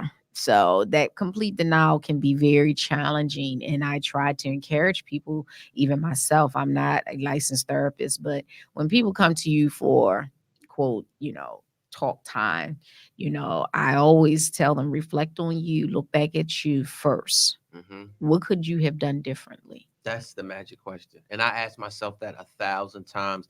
And the reason why getting out and writing the book was so therapeutic because I replayed that question in my mind. Like I ruminated on that thought. Rashad, why didn't you do this? Why didn't you do? You saw this. I had to replay that in my mind. So writing the book was therapeutic. But that's the $1 million thing. Okay. It's the $1 million question. Okay. What could I, not the other party, what could I have done differently to get a new result? And it starts with the thinking. Like I'm a big proponent as a therapist. Your thoughts produce an action produces a consequence, an end result. Starts with my thoughts. So my thoughts were already, off kilter. Now my results are going to be off kilter. Now I have healthier thoughts. And now that I have healthier thoughts, my life is healthier as a result of my thinking. Absolutely. And it will definitely be that. And so therefore, I can only speak for myself is that, when you find someone or if you're dating someone that ends up resembling some of the characteristics of people in your family, then you find yourself like, I don't want to deal with that. Like for me, it's like, I'm not going to say I would never date someone who was an alcoholic. I would never say that. But when you are currently in that place, I don't have no desire to deal with that. Like I don't want to deal with that. That's just where I'm at. And if you're recovering and you in a good space, that's something different. But when you are actively every day have to drink and have to do those things, that mentally I don't want to deal with, because I dealt with it so bad with family members that it has me in a place that I have no desire to deal with that in my personal space. But here's one of the beauties, Michelle, of really discovering yourself. When you discover really who you are, the tolerance is different. Tolerance, deal breakers, all of that changes. Like you even look differently to other people once you discover who you are. I truly believe, and people will argue with me in this regard, and I truly believe you attract what you are. I truly believe that. And I'm not just talking from a physical perspective. I think like success in all components of your life, you receive what you're ready to handle. I truly believe you receive what you're ready to handle. Okay. I truly believe that, especially from the standpoint of relationships. Okay. Because I was dysfunctional internally, right? Not in the best place. I attracted somebody else with the same thing. And again, we were reliant on each other. We were exchanging dysfunctional energy. So imagine this for 2 years. We just exchanging dysfunctional energy. And that's all that occurred. But now that I'm in a better place, God elevated me in a better place and bumped up. Now I'm on a whole nother level because I absolutely. And you'll find yourself, your whole demeanor, your whole actions will be totally different once you, and it's not always that you don't know who you are totally. It's just that sometimes it can be because of background or what you've experienced, what your family dynamics have been. And it's not to say that you don't know who you are. It's just because of what you've been exposed to that you feel like that's the right way, and it's not always the right way in certain circumstances. And so for me, I try to look at it in different every component differently when I'm dealing and talking to people, because she this woman may have been through a family of nothing but different types of abuse. You could have came from a whole different perspective of the lack of a father. Not saying that your father wasn't there, but I'm just saying a lack of a father. She could have been seeing her mom be abused, or mother being an abuser, because she could have been the one abusing a man, not physically but mentally. So therefore, she's in a whole different place. You in a whole different place. Y'all then brings those dysfunctional energies together to find out you really are not good for one another. You know it. But again, you now find yourself, I can't get out of this yet. Perfect. That's you a therapist. You must be a therapist in your spare time. Yeah, let me tell you, he's put me in a place. I'm a licensed cosmetologist, and because over my years, Rashad, You talking when I was 18 years old doing hair, and you got these grown women coming sitting in your chair talking stuff that you have no idea. So you then begin to have to study. Mm-hmm. One, I started the word, but then I had to study other stuff because it's not like I'm giving them advice, but I need to be able to, because they gonna ask you, well, what you think. So then you got to give them a good sound, not your Angie version, because your Angie version back then when I was 18 would have been there's so and so. You know what I'm saying? But that changes, you know, as you begin to nurture your mind and change and nurturing the word in your mind, and it then begins to put things in a different perspective. I think your answer was spot on. And again, going through this experience, my level of forgiveness for other people has changed as well, because I always say that we're all battling something internally. And I'm a strong proponent that every person that I walk past in life is going through a battle that only them and God knows about. Absolutely. I'm a strong believer in that, right? And knowing that, it's like, even though some things happened that I think they were unfair and just, right? I can't put too much blame on her because I have to be accountable. Take your for accountability. Rashad as well. Absolutely. And I just think a lot of times, especially as a believer, right? It's in the word. Like, we are supposed to forgive. How Did many you times? forgive her though? I did. And I went through a long battle. And I'm going to be 100% with you. I went through a long battle that I said, God, speed up that comment to her. Speed it up, God. I'm just being honest. Wow. Speed it up, God. You taking too long. And then I had to go back and really examine if I'm saying so that, you forgave her, but then you wanted God to do the karma. Or you hadn't forgiven her. Forgiven her yet. Okay, you hadn't. But okay. if I was at that place of saying, God, speed up the karma to her, then it lets me know that, Rashad, you still got some cleaning up to do within yourself first. And, you know, God has forgiven me for all of my dirt and mess. Nothing but a filthy rag. Who am I not to forgive her if God can forgive me? Awesome. Yeah, awesome. so I got to the point, and it was a long process that I completely forgave her, because I always have to look and say that critical question, what could I have done differently to change the outcourse of the situation? So I can't put all the blame on her. Awesome. I'm glad to hear that you did forgive her, and that you have you know, allow God to work on you. Yes, people do want the karma to come back, and it fast too. Speed it up, God. But that ain't the way to get it to God. Let's be clear about that. It up. I'm gonna tell you, when you sit back and you just allow him to do what he do,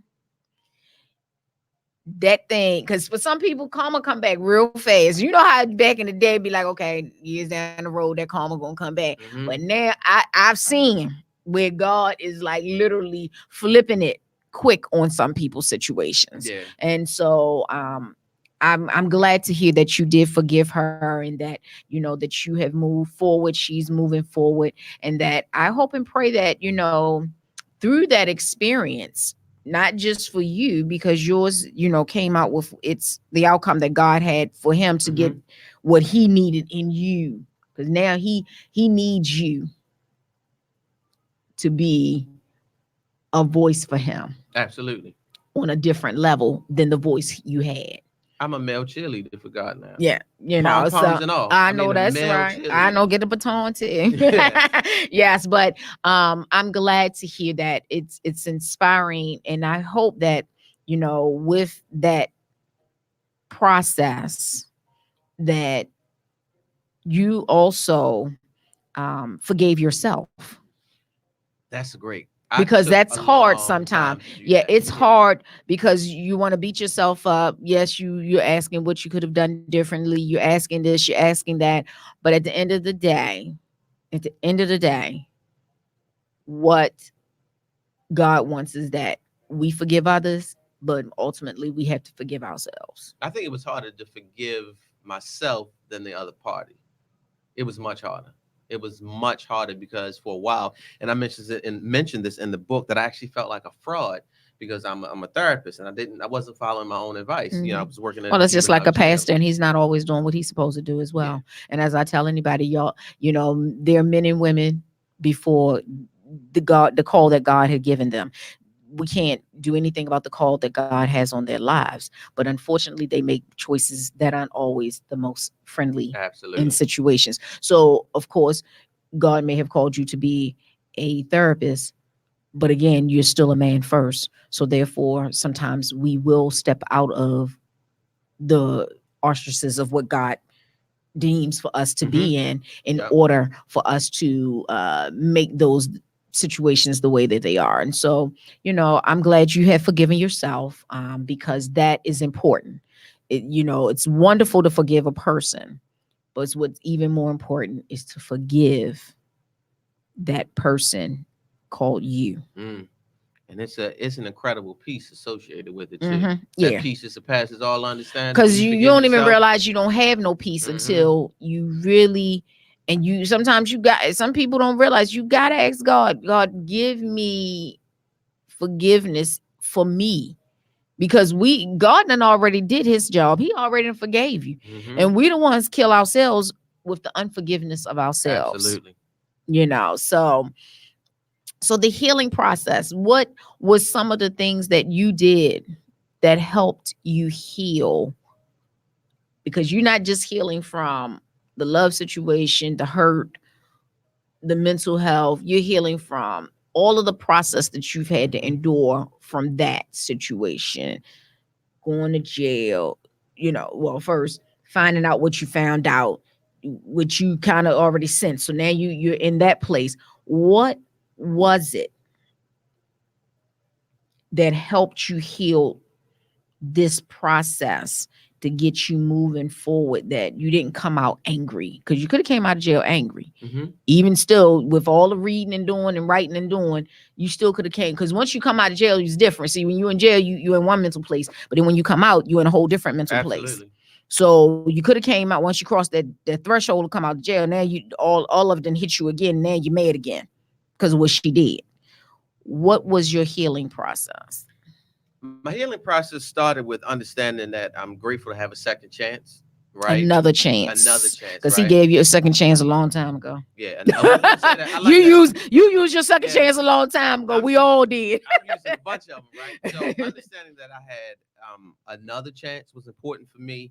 And then really relying on a lot of things that a therapist would tell his client, like self-care.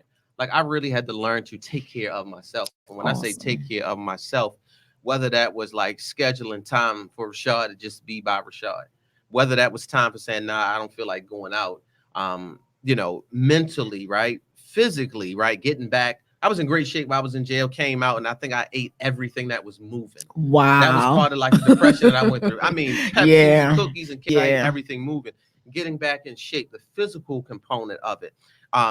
Just like socially as well. Like socially, part of like the self-care was like trying to put myself in a position where I was like going out a little more, which was still hard for me because when I was writing the book, like I just shut myself off to the world. So really self-care was a critical component for me to heal. And I'm talking about intentionally doing things that was good for my mental, physical, and emotional health. So when you say socializing and things, was your other than your very inner circle, because now you're public speaking, you're doing this, you're doing that. Was your circle in that public arena knowledgeable of you going to jail, or was it just your inner circle who knew you were in jail and the other folk just thought you went away, you fell off the earth, and somebody said to me, did you move out of state? And I was like, no, it's just called you come off the grid sometimes. It was a lot of people that thought I had just like taken like just a sabbatical from the world.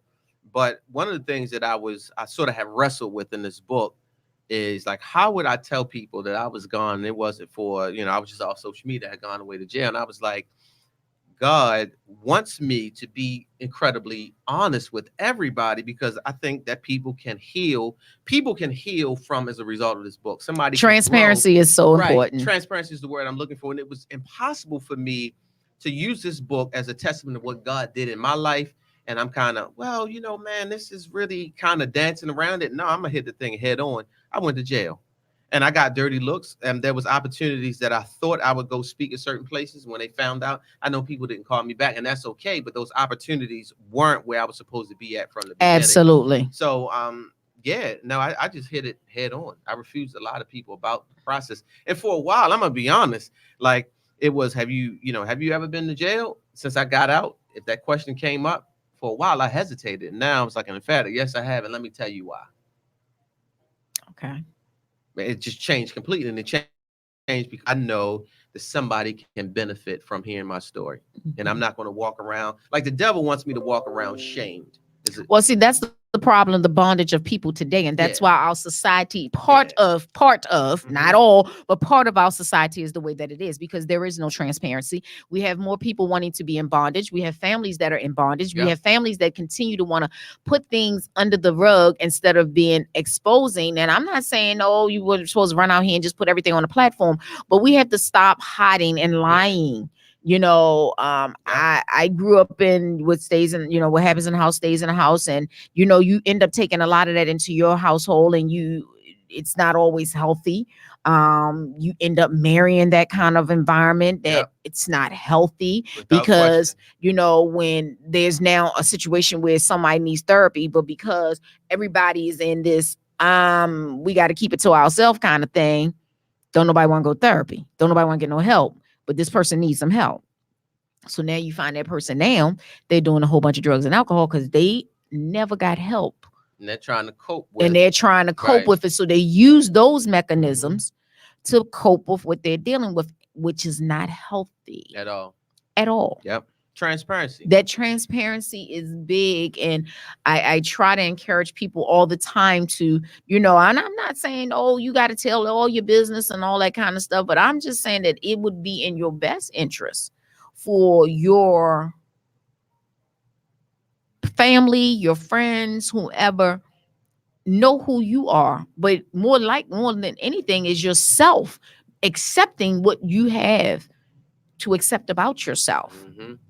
And what you don't like, you fix and change it yourself if that's what you want. If you desire and say you don't like that you did this, or you don't like that you act like this, then do what you need to do to make things better. Yep, promote change. You know, and so so in this whole journey with the book, you talk about the mental health, the state that you're in.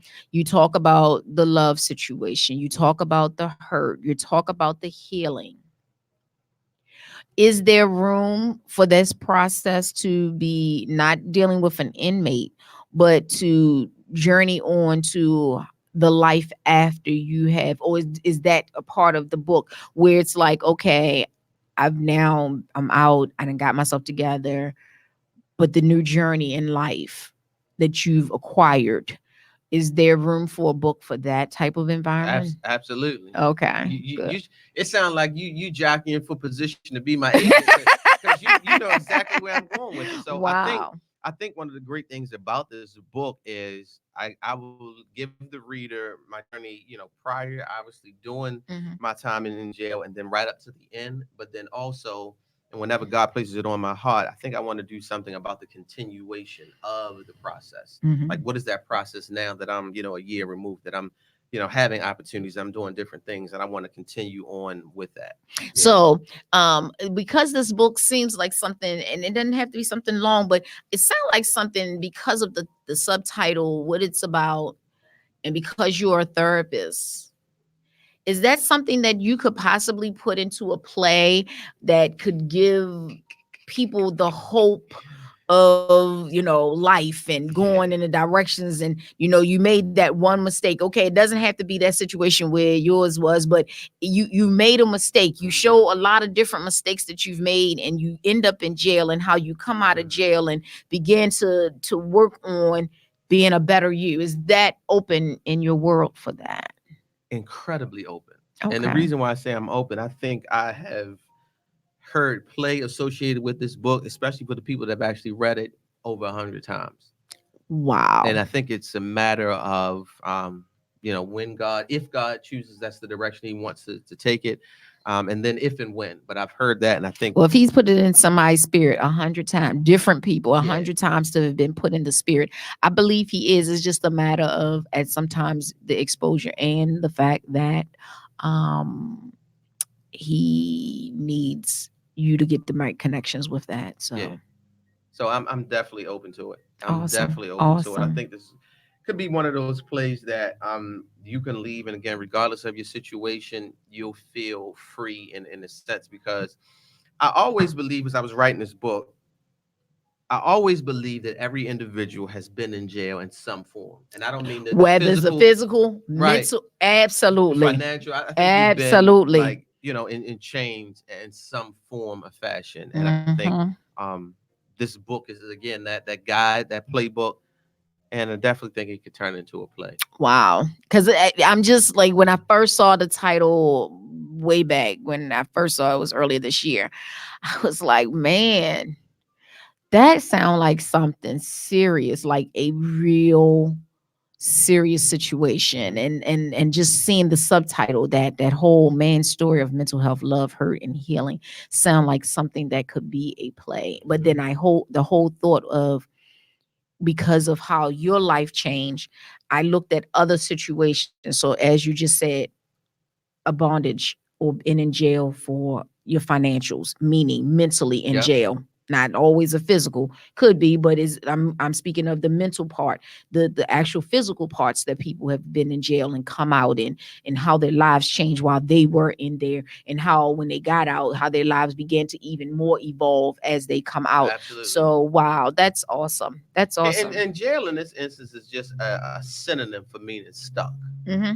Like you stuck in a place. You're in a place. And then while you're in that place, what do you do while you're in that place? Do you Right. just come out, Do you stay in that angry, place mad, right? or do you, you take that opportunity that you had to be in that place and then better yourself? And that's the Absolutely. whole point of this book and this journey. Absolutely. Absolutely. Well, I want to say thank you so much. I am so honored that you were here today to Thank you share for your having me. story. And I hope those of you who've been listening, you can share this. You can go back and share it on your page so that people can see and Yep. see us here in the studios, and give us the information again, how people can get the book, where they can contact you for any type of engagements, whether they need your professional services, as well as if they just want you to come as a guest speaker somewhere. Absolutely. Thank you again to you, A. Michelle, and this great platform, Worldwide Flavor Thank Network, you. Baltimore Thank Flavor you. Gospel. Thank you for the people that tuned in and showed an incredible amount of love. Facebook Live, Latoya Liddell, Tamika Knox, Jamal Parker,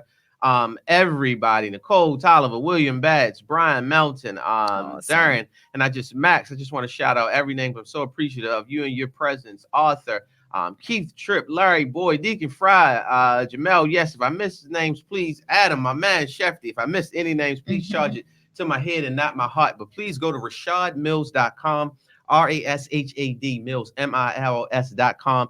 Purchase a copy of the book. If you want me to come to any platform that you have, radio show, opportunity to speak with youth, jails, prisons, I am all for it. It's a great opportunity to help people along their journey. Rashad speaks at RashadMills.com. Follow me on social media, Instagram, Facebook, YouTube, Rashad Bowtie Mills.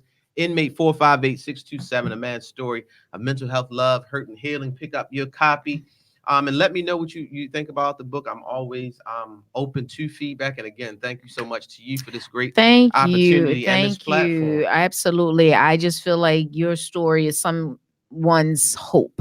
That it has hope for someone who may be finding themselves, as they use the word, down on your luck. I don't use that, but feel like your life is being challenged, one challenge after another. But understand that those challenges are the challenges that's going to take you and propel you to where God is taking you. And you just have to endure that process. And so therefore, seeing a person who has endured the process and continues to endure the process of where God is taking him, I felt like you would be a awesome guest to be on our show today, in order to start off our new quarter, and we moving forward. We want to encourage people, and that's where we are trying to do. We want to continue to encourage people from one level to the next level in what they're trying to achieve, because people are so easy to give up today. A lot of people have a lot of mouth, but a lot of people have a lot of give up spirit, and we can't give up. Someone asked me one day, I was on a panel for boss ladies, and they said, well, what makes you keep fighting and going on? I said, failure is not an option for me.